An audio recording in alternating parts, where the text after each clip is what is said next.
Hello YouTube. Kind of owe you guys an update since I haven't actually shown you any of the progress on this project in quite a long time. Um, Took a long break from YouTube, just because it takes up a lot of time. It wasn't something I'm particularly passionate about, but I did want to at least give you guys an update since I've done a lot of work here to get this going.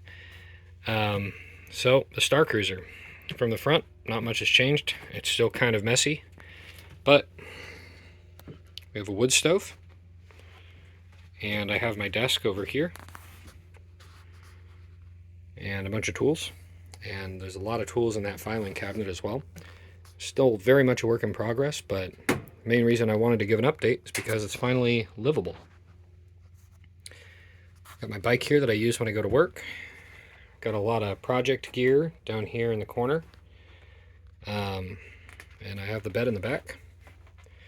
It's about 25 degrees out. Whoops. Yeah, project gear. About 25 degrees out right now, so I'm not going to be checking anything out outside. But on the right here, I have my two solar chargers, and got a 1500 watt inverter here that's been working pretty well for me. All the batteries for the 1000 watts of solar are down under the corner of the bed there, kind of in the trunk, so to speak. Have a big old flammable storage cabinet because I don't really feel comfortable keeping gasoline out when I have a wood fire going.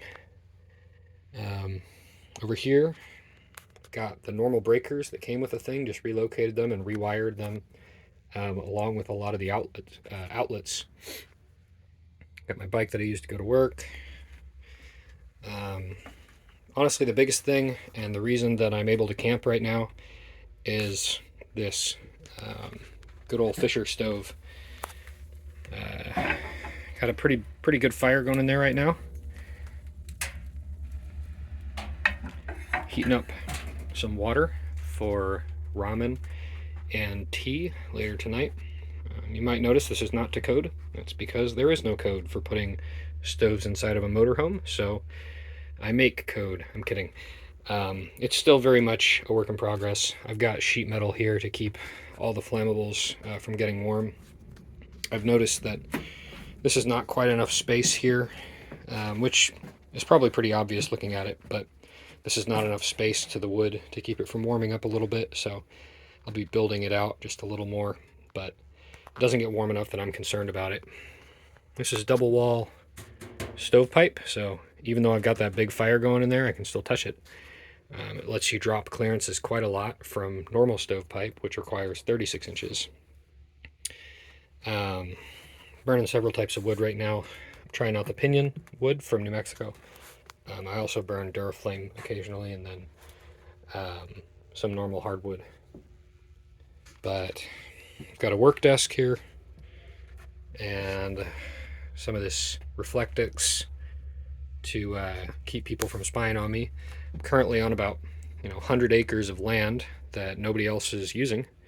Got permission from the owner and everything, so it's pretty great. But yeah, just wanted to give you guys another update since I don't think that I ever gave you something in the last probably 2 years. So good luck on your own projects, and good night.